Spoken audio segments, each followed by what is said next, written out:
Students, welcome back to my channel, yours channel Puneet sir की पाठशाला। और आज लेके आ गया हूं क्लास 9th से चैप्टर नंबर 1 नंबर सिस्टम की एक्सरसाइज 1.5 के क्वेश्चन नंबर 3, क्वेश्चन नंबर 4 और क्वेश्चन नंबर 5। तो बिना देरी किए इस लेक्चर को शुरू करते हैं। तो मेरे प्यारे बच्चों, इसके पहले हम कर चुके थे क्वेश्चन नंबर 1 और क्वेश्चन नंबर 2 बहुत अच्छे से, और आज मैं लेके आ गया हूं क्वेश्चन नंबर 3, 4 और 5। तो चलो देखते हैं और पहला क्वेश्चन उठाते हैं और बहुत ध्यान से पढ़ते हैं। क्वेश्चन कुछ इस प्रकार का है, recall pi is defined as the ratio of the circumference of a circle to the diameter, that is pi is equal to c by d. This seems to be contradict the fact that pi is irrational. How you will resolve this contradiction? तो सबसे पहले तो मैं आपको यह बताना चाहता हूं कि कॉन्ट्राडिक्शन क्या होता है। कॉन्ट्राडिक्शन कही गई बात गलत साबित हो जाना। कॉन्ट्राडिक्ट मतलब हमने जो बात कही है, हमारी नेक्स्ट स्टेटमेंट उसी बात को रॉन्ग प्रूफ कर दे, तो उसी को बोलते हैं कॉन्ट्राडिक्शन। अब बात समझने की बात यह है कि इर्रेशनल नंबर्स क्या होते हैं। तो आप सभी को पता है irrational numbers are nothing but which can never be represented in the form of p by q। इसका मतलब irrational नंबर नॉन टर्मिनेटिंग और नॉन रिपीटिंग डेसिमल एक्सपेंशन वाले नंबर्स होंगे। बात करते हैं रैशनल की। रैशनल नंबर वो नंबर जिनको हम p अपॉन q के फॉर्म में लिख सकते हैं, रिप्रेजेंट कर सकते हैं, जहां q की वैल्यू 0 नहीं होना चाहिए, p और q कोई भी इंटीजर होना चाहिए। अब मैं आपको इसके पीछे की हिस्ट्री बताता हूं, तब आपको समझ में आएगा एक्चुअली है क्या। मान लीजिए कि आपके पास एक धागा है, क्या है, थ्रेड, और इस धागे से आपको एक परफेक्ट सर्कल बनाने के लिए दिया जाए। क्या दिया जाए? एक परफेक्ट सर्कल बनाने के लिए दिया जाए। तो आप परफेक्ट सर्कल ऐसे ही बनाओगे? बोलो हाँ या ना। आप लोग ऐसे ही सर्कल बनाओगे कि नहीं बनाओगे? यस सर, बिल्कुल बनाएंगे, हम लोग इस तरह से ही सर्कल बनाएंगे। अब मैंने कहा कि मैंने इस धागे को थोड़ा छोटा कर दिया, तो अब आपका डायमीटर इस धागे की लेंथ के हिसाब से चेंज होगा। जितना हिसाब से, जैसे हमारे पास जो धागा है उसकी लेंथ हमारे पास दी गई है, तो हम क्या करेंगे, उस हिसाब से उसका डायमीटर रखेंगे ताकि हमारा परफेक्ट सर्कल बन जाए। अब लेंथ छोटी कर दी तो सर्कल भी छोटा होगा और उसके हिसाब से डायमीटर भी चेंज होगा। इतना समझ में आया? अब क्या हुआ कि परफेक्ट सर्कल बनाने के लिए हम लोगों ने अलग अलग धागों का इस्तेमाल किया, अलग अलग लेंथ के धागों का इस्तेमाल किया, जो अल्टीमेटली बाद में क्या बनती थी, सरकमफ्रेंस ऑफ सर्कल, जो हम इसको बोलते हैं, आज जानते हैं हम 2πr के नाम से। लेकिन उस समय माहौल नहीं था, तो हमने सिर्फ क्या करा, हमने एक धागा लिया, उस थ्रेड की लेंथ को कुछ इस तरह से सेटअप किया कि एक परफेक्ट सर्कल बन जाए। फिर हमने उसका डायमीटर मेजर किया। जब हमने उसका डायमीटर मेजर किया तो एक बहुत चमत्कारिक परिवर्तन आया या चमत्कारिक स्टेटमेंट आई। क्या स्टेटमेंट आई? अलग अलग लेंथ के धागों की डायमीटर भी अलग अलग थी, लेकिन एक चीज इन दोनों के रेशो में कॉमन थी। वो क्या थी? वो थी कि जब हम सरकमफ्रेंस ऑफ सर्कल यानी लेंथ ऑफ धागा, that is length of thread, को जब उस पर्टिकुलर सर्कल के डायमीटर से डिवाइड कर रहे थे, तो हमें एक कांस्टेंट प्रॉपर्टी मिल रही थी। क्या मिल रही थी? एक कांस्टेंट नंबर मिल रहा था। लगभग कांस्टेंट जो नंबर था वो पाई से डिनोट किया गया। लेकिन एक बात ध्यान रखना कि इसकी हमेशा वैल्यू 3.14 या 22/7 नहीं थी, ये उसके आसपास थी। क्या थी? आसपास थी। तो उन लोगों ने एक बहुत अच्छे तरीके से ये समझने की कोशिश करी कि जब भी हमारा सरकमफ्रेंस और डायमीटर का रेशियो कांस्टेंट यानी पाई के बराबर होगा, वो क्या होगा, वो एक परफेक्ट सर्कल बनेगा। लेकिन ये परफेक्ट सर्कल तभी बनेगा जब उन दोनों का रेशियो पाई के बराबर होगा। लेकिन ये पाई जो है वो इर्रेशनल है। अब वो यही बोल रहे हैं कि तुमने सरकमफ्रेंस और डायमीटर को डिवाइड किया तो रैशनल आया, पाई को तुम इर्रेशनल बोल रहे हो, और उसी सरकमफ्रेंस अपॉन डायमीटर को तुम बोलते हो पाई, विच इज इक्वल टू 22/7, जो कि एक क्या है, एक रैशनल नंबर है, जो कि क्या है, 3.14 के बराबर है। तो इसको किस तरह से सही प्रूफ करोगे आप? तो मेरे प्यारे बच्चों, इसमें किसी भी प्रकार का कोई कॉन्ट्रडिक्शन नहीं है, किसी भी प्रकार का कॉन्ट्रडिक्शन नहीं है।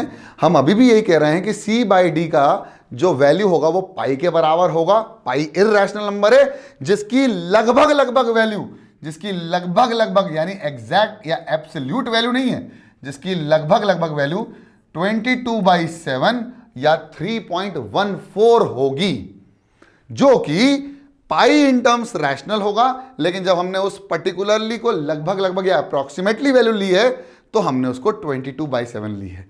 इसका मतलब पाई एक इरैशनल है 22/7 और 3.14 क्या है, एक रैशनल नंबर्स हैं। समझ में आ गया? तो इसमें हमने किसी प्रकार का कॉन्ट्रडिक्शन नहीं किया है। अब हम करते हैं नेक्स्ट सवाल, और सवाल है बहुत खूबसूरत, जो है represent under root of 9.3 on number line. बहुत अच्छा सवाल है, बिल्कुल ध्यान से समझना कि क्या होने वाला है। अब यार इसके पहले हम लोगों ने नंबर लाइन पे एक इरैशनल नंबर को, जो कि √3, √2, √5, √7, √9 नहीं था, वो रैशनल था, हमने इसको स्पाइरल मेथड से बहुत बढ़िया तरीके से स्पाइरल मेथड से हमने नंबर लाइन पे रिप्रेजेंट कर दिया था, यानी इसकी लेंथ निकाल ली थी, वैल्यू निकाल ली थी।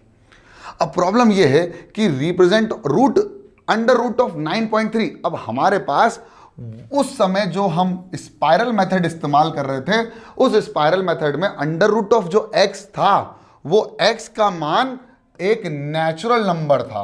अब भाई साहब यहां पर 9.3 एक नेचुरल नंबर नहीं है, ये एक डेसिमल नंबर है, नेचुरल नंबर नहीं है। नेचुरल नंबर कौन होंगे? 1 होगा, 2 होगा, 3 होगा, 4 होगा। मतलब कोई भी नेचुरल नंबर का रूट अगर मैं ले लूं तो उसको मैं स्पाइरल मेथड से नंबर लाइन पे रिप्रेजेंट कर सकता हूं। प्रॉब्लम यह है कि यहां एक डेसिमल नंबर है। अब डेसिमल नंबर को तो मैं नंबर लाइन पे रिप्रेजेंट नहीं कर सकता उस मेथड से, तो इसके लिए एक बहुत बढ़िया मेथड है, बिल्कुल ध्यान से देखना, स्टेप बाय स्टेप आपको समझ में आ जाएगा।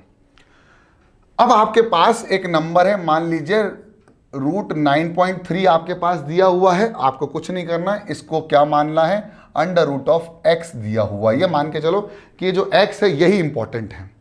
अब क्या करना है कि आपको सबसे पहले इस x की लेंथ के बराबर, इस x की लेंथ के बराबर यानी x यूनिट के बराबर एक लाइन सेगमेंट ड्रॉ करनी है। इसका मतलब आप क्या करोगे, आप ये करोगे कि यहां पर आप 9.3 की या 9.3 सेंटीमीटर की या मीटर की या मिलीमीटर की या इंच की आपको एक लाइन सेगमेंट ड्रॉ करनी है और उसका नामकरण करना है। उसका नामकरण होगा A और B, और ये दोनों पॉइंट बहुत इंपॉर्टेंट है, ध्यान में रखना। पहली स्टेप समझ में आ गई। आपको जो रूट के अंदर जो नंबर दिया हुआ है उस नंबर के बराबर एक लाइन सेगमेंट ड्रॉ करनी है, ठीक। अब आपको हमेशा एक काम यह करना है कि इस B से 1 सेंटीमीटर या 1 यूनिट और एक्सटेंड करना। मतलब अगर 9.3 दी है तो आपकी लाइन सेगमेंट टोटल जो C के बराबर हो जाएगी वो हो जाएगी 10.3, मतलब टोटल आपकी 1+ आएगी। लेकिन उस बात का भी ध्यान रखना कि उस पॉइंट को आपको बचा के रखना है, वो पॉइंट आपके पास होना चाहिए जहां 9.3 खत्म हो जाता है और उसके बाद 1 यूनिट और बचता है, ठीक। अब ये एक लाइन सेगमेंट आ गई है आपके पास, जो कि 10.3 यूनिट की आपके पास एक लाइन सेगमेंट है। इसका आपको निकालना है परपेंडिकुलर बाइसेक्टर। परपेंडिकुलर बाइसेक्टर क्या होगा, आपके पास कंपास है, कंपास से आप इसका मोर देन हाफ लेंगे और एक आर्क ऊपर काटेंगे, वही आर्क नीचे काट देंगे, यहां से भी वही करेंगे, एक आर्क ऊपर काटेंगे, एक आर्क नीचे काटेंगे और इन दोनों पॉइंट को ज्वाइन कर देंगे। तो क्या मिलेगा आपको, परपेंडिकुलर बाइसेक्टर निकल जाएगा आपके पास, ठीक। अब ये जो पॉइंट मिला है, इस पॉइंट से आपको एक सेमी सर्कल ड्रॉ करना है। क्या करना है, एक सेमी सर्कल ड्रॉ करना है। क्या करोगे, इस पॉइंट पे लोगे कंपास, यहां तक का रेडियस लोगे और यहां से एक आर्क काट दोगे तो आपको मिल जाएगा सेमी सर्कल। कैसे, यहां से पॉइंट रखा, इस पॉइंट पे आपका जो पीछे का जो कंपास निडल का जो निडल होता है वो रखा और पेंसिल यहां रखी और यहां से एक आर्क बना दी जो कि एक सेमी सर्कल ड्रॉ करेगा। इतना क्लियर हो गया, बहुत बढ़िया सर। अब आखिरी स्टेप ये है कि इस बी पर एक 90 डिग्री ड्रॉ कर दो। क्या कर दो, एक 90 डिग्री ड्रॉ कर दो। तो बी से लेकर ये जो पॉइंट आपको मान लीजिए डी मिला है, इस पॉइंट को पी मान लो, ये जो बी डी मिला है, इस बी डी की लेंथ एक्चुअली में अंडर रूट ऑफ 9.3 मिल जाएगी। समझ में आ गया, किताब में भी ऐसे ही लिखा हुआ है। आपको बिल्कुल एज इट इज फॉलो करना है। इसका मतलब BD को आप लेंथ को ज्वाइन करें, मतलब कंपास से मेजर करेंगे, इसको आगे बढ़ाएंगे, B को 0 मानेंगे और यहां आर्क काट देंगे। इस लेंथ की वैल्यू होगी √9.3 यूनिट। क्या मेरी बात सबको समझ में आ गई? बहुत बढ़िया। एक बार और रिपीट कर देता हूं आप लोगों के लिए, इसको मिटा ही देता हूं ताकि आपको पूरी अच्छे से बातें क्लियर हो जाएं। आपका क्वेश्चन क्या था? क्वेश्चन था √9.3 को नंबर लाइन पर रिप्रेजेंट करना। बहुत बढ़िया। आपको एक लाइन सेगमेंट ड्रॉ करनी है जो कि 9.3 की होगी, उसको नामकरण कर दो A और B। उस B से 1 सेंटीमीटर और आगे निकल जाओ और उसको नाम दे दो C। फिर यहां से इसका परपेंडिकुलर बाइसेक्टर खींच लो। तो हमने खींच लिया परपेंडिकुलर बाइसेक्टर। इस पॉइंट P से आपको एक यहां से रेडियस नाप कर एक सेमी सर्कल ड्रॉ करना है। उस सेमी सर्कल पर जैसे ही ड्रॉ हो जाएगा फिर B से एक 90 डिग्री नापना है और ये जो D होगा, BD की जो लेंथ होगी वो होगी √9.3 यूनिट। समझ में आया? बहुत बढ़िया। नेक्स्ट सवाल करने से पहले मैं आपको कुछ बेसिक ज्ञान देना चाहता हूं। तो बेसिक, बिल्कुल बेसिक्स सबसे पहले स्ट्रॉन्ग करेंगे पुनीत सर, उसके बाद ही आप आगे बढ़ेंगे और किसी सवाल को अटेम्प्ट करेंगे। यार देखो, आपने कभी सुना होगा कि आपके टीचर्स बोलते हैं 1/-2 को हम ऑटोमेटिकली नेक्स्ट स्टेप में -1/2 लिख देते हैं। आपने सुना होगा, और सुना है तो कमेंट कर दो यस सर सुना है। और ऐसा होता है, हमारे टीचर डायरेक्ट बोलते हैं कि डिनोमिनेटर में कोई जो माइनस साइन है वो अपने आप ऊपर आ जाता है। लेकिन इसके पीछे एक प्रोसेस होता है। वो प्रोसेस क्यों होता है उसका रीजन भी बताऊंगा और प्रोसेस क्या होता है वो भी बता दूंगा। सबसे पहले ये बता देता हूं कि प्रोसेस क्या होता है। आप देखेंगे कि अगर आपका न्यूमरेटर में कोई माइनस साइन नहीं है लेकिन डिनोमिनेटर में एक माइनस साइन है, तो आपकी मैडम अगली स्टेप में ये बोल देती हैं कि अगली स्टेप में -1/2 लिखो या 1/-2 लिखो, कोई फर्क नहीं पड़ता। वाकई में कोई फर्क नहीं पड़ता, सही बोलती हैं। लेकिन इसके पीछे का प्रोसेस ये है कि हम इसको ऊपर और नीचे, न्यूमरेटर में भी और डिनोमिनेटर में भी -1 का मल्टीप्लाई करते हैं। ऊपर और नीचे डिनोमिनेटर और न्यूमरेटर में सेम नंबर से डिवाइड या मल्टीप्लाई करने पर ओवरऑल रिजल्ट में कोई फर्क नहीं पड़ता। -1 से -1 कैंसिल हो जाएगा, 1/-2 एज इट इज रहेगा। अब साइन का मल्टीप्लाई करेंगे तो माइनस प्लस हो गया माइनस, हो गया 1 1 1, जो नंबर ऊपर लिखा रहता है वो वापस उतर जाता है, और माइनस माइनस हो गया प्लस और आ जाता है 2 1 2। यानी ऑटोमेटिकली आपने देखा कि -2 जो नीचे माइनस था वो अपने आप 1 के पास माइनस साइन पहुंच गया। इससे डिनोमिनेटर में जो माइनस साइन है वो नहीं बचता और वो न्यूमरेटर में आ जाता है। सेम एज इट इज आपने देखा होगा -1/-7 अगर लिखा है तो मैडम बोल देती है माइनस से माइनस कैंसिल, बचा 1/7। हालांकि माइनस से माइनस कैंसिल होता नहीं है, वो होता है -1/-7 multiplied by -1 multiplied by -1 minus minus plus 1 1 1 minus minus plus 7 1 7, answer आता है 1/7। अब ये तो पता चल गया कि प्रोसेस क्या है, लेकिन क्यों है। अब आप देखेंगे कि मेरा नाम है पुनीत दुबे। क्या नाम है? पुनीत दुबे, है ना। क्या मैं अपना सरनेम, हमने देखा होगा हम अपना सरनेम पहले नहीं लिखते, हम पहले नाम लिखते हैं फिर सरनेम लिखते हैं, राइट। फिर मिडिल नेम आता है, फिर लास्ट नेम आता है। लास्ट नेम फर्स्ट नेम की जगह नहीं आता। हमने एक तरीके से अपने नाम को रिप्रेजेंट करना सीख लिया। ऐसे ही कोई भी रैशनल नंबर यानी P/Q का नंबर मैथमेटिक्स में ऐसे रिप्रेजेंट किया जाता है कि डिनोमिनेटर में कोई भी नेगेटिव नंबर नहीं रहेगा, उसको ऊपर लेके आना है। ऊपर लेके आने के प्रोसेस में हमने -1 और -1 से न्यूमरेटर और डिनोमिनेटर को दोनों को मल्टीप्लाई किया। सेम नंबर से न्यूमरेटर और डिनोमिनेटर को मल्टीप्लाई करने से हमारा माइनस साइन नीचे जो रिप्रेजेंट हो रहा था अब वो हो गया ऊपर। यानी तरीका ये कहता है कि अगर कोई डिनोमिनेटर के अंदर कोई भी माइनस साइन है तो उसको डिनोमिनेटर के पास मत रहने दो, उसको तुरंत ऊपर लेके चले जाओ, यानी -1/2। ये सही तरीका है रिप्रेजेंट करने का किसी भी रैशनल नंबर को, यानी डिनोमिनेटर में कोई भी नेगेटिव नंबर नहीं होना चाहिए। इसके लिए प्रोसेस निकाला रैशनलाइजेशन का, और यहां हमने किया -1 का रैशनलाइजेशन। क्या किया? -1 का रैशनलाइजेशन। समझ में आया क्या आपको? हमने -1 का एक्चुअली में रैशनलाइजेशन किया था उस पर्टिकुलर रैशनल नंबर पर जिससे माइनस साइन कहां आ गया, ऊपर, यानी डिनोमिनेटर से कहां पहुंच गया, न्यूमरेटर पे। अब इसी खूबसूरत प्रॉपर्टी को रैशनलाइजेशन कहा है। अगला टॉपिक देखो कितना मजेदार है, rationalise the denominator of the following. अब ये भी यही कह रहा है रैशनलाइज करो, तो -1 से मल्टीप्लाई नहीं करेंगे। अब यहां पर भी एक अलग फंडा आ गया, 1/√7। सर अब हमारे पास √7 है, माइनस साइन तो है नहीं, तो बेटा यहां पर भी क्या है, रिप्रेजेंट करने का तरीका है। अब आप देखेंगे कि आपके डिनोमिनेटर में अंडर रूट आ गया है।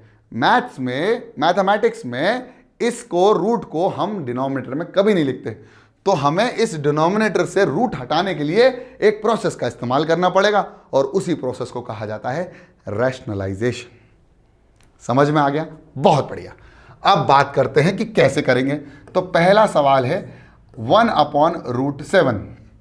तो तरीका समझ लो, जब यहां सिर्फ √7 हो तो आपको कुछ नहीं करना, ऊपर और नीचे √7 और √7 का मल्टीप्लाई कर देना है, यानी न्यूमरेटर में भी √7 का मल्टीप्लाई और डिनोमिनेटर में √7 का मल्टीप्लाई।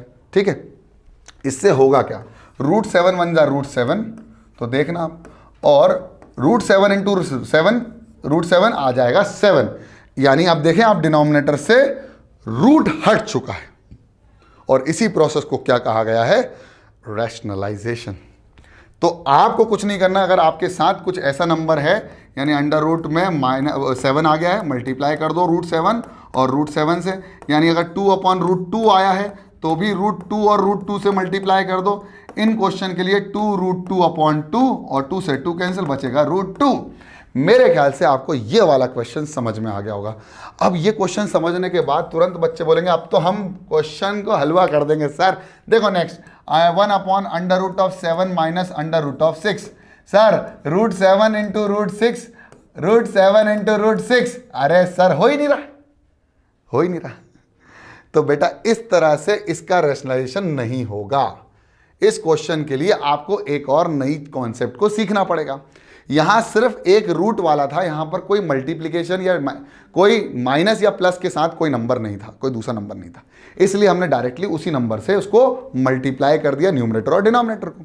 अब यहां क्या करना पड़ेगा, यहां देखो ध्यान से, 1/√7 माइनस √6 मल्टीप्लाई ऊपर और मल्टीप्लाई नीचे। अब ध्यान रखना, ध्यान रखना, जो लिखा है वो दोनों नंबर लिख लो दिमाग में, यहां पर भी लिख लो, यहां पर भी लिख लो, यहां पर भी लिख लो। ठीक है, मतलब √7 और √6 आ गया, तो √7 और √6, √7 √6, नीचे साइन क्या है, माइनस का, तो बस साइन पलट दो और खेल हो जाएगा सवाल का।